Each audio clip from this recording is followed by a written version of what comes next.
Hotel Sis, Ascension Togo Chapter 1401, Helium Training. Silakan mendengarkan. Siapa lelaki tua ini? Setelah kembali dari medan perang fantasi, kekuatan Luozeng jelas lebih kuat, tapi dia jelas merasa bahwa lingkungannya telah berubah. Sepertinya saya benar-benar buta di dulu. Wajah merokok menunjukkan segalanya, dia tampaknya sudah menduga, tapi dia tidak bisa mengatakan apa-apa. Pria tua itu mengelak dari tubuh Chen Wangijian dan berjalan melalui voli. Saya tidak merasakan momentum yang terlalu kuat darinya, tetapi temperamen lelaki tua itu sangat istimewa dan tampaknya memiliki kedekatan yang sangat istimewa. Perlahan berjalan ke depan dan belakang di Feiyu, pria tua itu dengan lembut meraih ke bawah, pedang yang patah jatuh ke tangannya, tangkap. Bagaimanapun, dia melemparkan pedang yang patah itu ke Luozeng.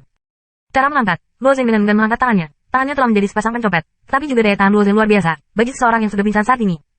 Penyiksaan kekacauan Luozeng yang telah datang, dan rasa sakit ini tidak membuatnya tidak berfungsi. Hei! Suara Luozeng jatuh, dan pedang yang patah itu menggantung di udara. Pria tua itu memandang tangan Luozeng dan sedikit mendesah. Sejak awal, Anda harus menemukan cara untuk datang ke keluarga surgawi saya. Anda berlarian dan memancing banyak bencana, dan itu dapat menyebabkan masalah. Pria tua itu menyesalkan bahwa tidak ada yang namanya dewa perang di alam semesta, yang dapat menarik Lusinan Tianzun secara bersamaan. Luozeng Fei naik ke aliansi kemanusiaan. Masalahnya tidak besar, tetapi masalah menjalankan timur dan barat besar, dan itu telah menjadi faktor yang tidak terkendali, sehingga sulit bagi keluarga surgawi untuk menata. Sebelum medan perang mimpi dibuka, Luozeng seharusnya pergi ke keluarga surga, dan hasilnya masih tidak pergi. Pengaturan yang menyebabkan keluarga surga memiliki beberapa masalah, dan Luo Tianyi, yang dihilangkan oleh Huo Tianming, juga dihilangkan oleh Huo Tianming karena alasan Luozeng. Mudah, Luozeng tersenyum sedikit. Dia sudah menebar identitas lelaki tua itu. Ketika dia terjebak di Xianfu, seseorang membawa kata-kata untuk membiarkan Luozeng pergi ke keluarga surgawi. Kata-kata aslinya adalah hari-hari. Patriark tua sebuah keluarga, salah satu orang paling kuat di dunia. Pria tua itu menatap Luozeng dan menatapnya. Dia mengangguk. Ya, Anda adalah generasi muda terakhir. Apa artinya ini? Luozeng ini. Lelaki tua itu tersenyum tipis. Kamu akan tahu nanti. Biarkan aku melihat tanganmu. Luozeng mengangkat tangannya dan menyerahkannya kepada orang tua itu. Tatapan lelaki tua itu menangkap mata Luozeng. Tuamu bisa menghalangi korosi dari air yang terlalu jernih. Luar biasa, tapi daging dan darahnya terkorosi. Aku khawatir itu akan menjadi sedikit masalah, bahkan jika itu ada di tanganmu. Daging dan darah kembali lagi, dan aku takut tidak akan pulih dari masa lalu, tapi aku akan menemukan jalan. Sekarang, mari kita lakukan ini dulu. Bagaimanapun, pria tua itu mengulurkan tangan dan dengan lembut menghentikan, dan gelombang biru menyebar dari tangannya. Gelombang biru itu adalah sekelompok cairan hijau kental. Mereka tampak seperti kehidupan. Mereka mengalir di tangan Luozeng. Mereka menyebar di sepanjang jari-jarinya dan berubah menjadi dua tangan. Tampaknya Luozeng seperti sepasang sarung tangan bersifat umum. Pada saat yang sama dengan aliran cairan hijau ini, ada juga benang sutra berwarna merah darah yang terhubung ke kantong Luozeng. Segera setelah itu, Luozeng sudah kehilangan kesadaran. Hanya tangannya yang terasa sakit di daging mulutnya yang merasakan rami dan gatal. Segera, tangannya pulih kesadaran. Luozeng mencubit tangannya. Cairan hijau ini tembus cahaya, masih bisa melihat tulangnya, tetapi untuk sementara waktu bisa menghentikan tangannya. Tapi tangan hijau dan berminyak ini terlalu mencolok, itu sangat aneh.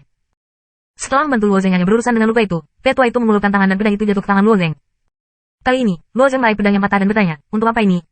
Lelaki tua itu menjawab dengan lemah, pedang ini adalah kunci yang ditinggalkan Chen Wangijian. Kamu harus menyimpannya dulu. Sekarang aku harus mengeluarkanmu.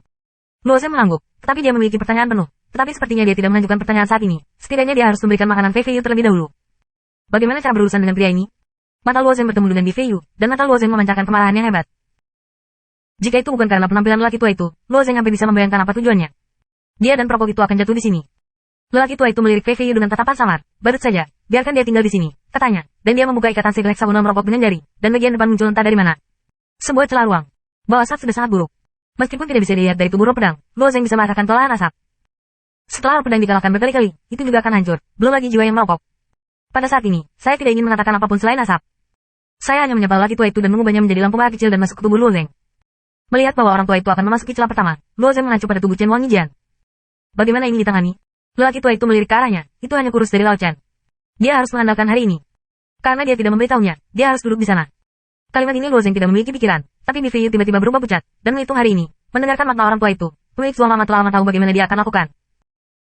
Melihat Luozeng dan lelaki tua itu pergi, Di Feiyu masih tidak bisa bergerak. Menunggu sampai laba-laba seribu kaki sekali lagi menutup pintu perunggu, Di Feiyu mendapatkan kembali kebebasannya. Tetapi pada awalnya, dia tidak bisa mendobrak pintu perunggu. Sekarang dia bahkan lebih mungkin untuk keluar. Melihat tubuh Zuon tua, ketakutan di matanya semakin dan semakin intens, dan dia merasa menyeramkan, di antara hiruk-pikuknya. Dia tampaknya melihat bahwa tubuh telah bergerak sedikit, tapi dia harus perlahan naik. Berjalan beberapa langkah dari celah di ruang angkasa, Luozeng melihat bahwa lelaki tua itu sekali lagi membuka celah, tetapi datang ke pintu Jianshan yang membunuh. Di pintu gerbang perunggu, para penatua dari rumah pedang dan Mu Yuxue sedang menunggu di luar pintu. Ketika Luozeng melihat Mu Yuxue, hati yang tergantung akhirnya melepaskan. Meskipun Luozeng menyimpulkan bahwa Fei Feiyu berbohong, tetapi Mu Yuxue masih dalam situasi yang relatif berbahaya. Putranya, apakah kamu berhasil? Mu Yuxue melihat Luozeng, dan bertanya dengan cepat. Wajah Luozeng menunjukkan senyum tak berdaya, dan kemudian dia menggelengkan kepalanya. Pada saat yang sama, dia juga sangat bingung untuk bertanya kepada orang tua itu. Chen Wangijian mengatakan kepada saya bahwa membunuh Jianshan ini dapat mengasah pedang, sehingga untuk melangkah ke dalam Lake Sinto, mengapa saya membunuh Jianshan dan tidak memanen? Ini adalah tujuan pertama pendekar pedang Luozeng lain untuk mengasah ilmu pedang sendiri. Tetapi sekarang dia telah mendapatkan pedang patah yang tidak tahu tujuan apa, yang terlalu jauh berbeda dengan Luozeng. Sinto sentimental. Ya, Chen Wangi memang jenius. Dia telah mengajarimu metodenya. Kata lagi tua itu sambil tersenyum. Metode apa? Luo Zeng adalah kabut. Orang tua itu menunjuk ke Luo Zeng. Hei, Anda belum merasakannya setelah mati lemas. Perubahan apa yang telah Anda lakukan? Luo Zeng berpikir sejenak. Ya, tapi mati lemas ini bisa membantuku melangkah ke dalam lirik. Laba-laba kecil merah yang tak terhitung jumlahnya telah menjadi desahan kemarahan ke dalam tubuh Luo Zeng. Tetapi Luo Zeng tidak tahu. Ini adalah mata rantai terakhir Yi Jianzhu. Mengubah pikirannya dengan tercekik, akan membuat orang lebih impulsif. Tetapi juga lebih hanya kemudian memiliki kecenderungan untuk bergerak maju. Lelaki tua itu mengangguk. Ketika kamu bisa menekan mati lemas ini dengan bebas, bahkan ketika kamu menggunakan ini, kamu bisa memasuki iris suci secara formal, dan perlahan-lahan menyadarinya. Ini masih hal kecil untukmu. Menekan tercekik ini. Luo Zeng mengerutkan kening. Dia tidak mengontrol metode mencekik. Bagaimana cara menekan mereka sepenuhnya? Tanpa keributan, ada banyak latihan di alam semesta ini yang didasarkan pada mati lemas. Ketika Anda sampai pada langkah itu, Anda secara alami akan mengerti. Pria tua itu memiliki ekspresi alami. Sepertinya ini hanya bisa direnungkan sendiri. Hati Luo Zeng adalah rahasia.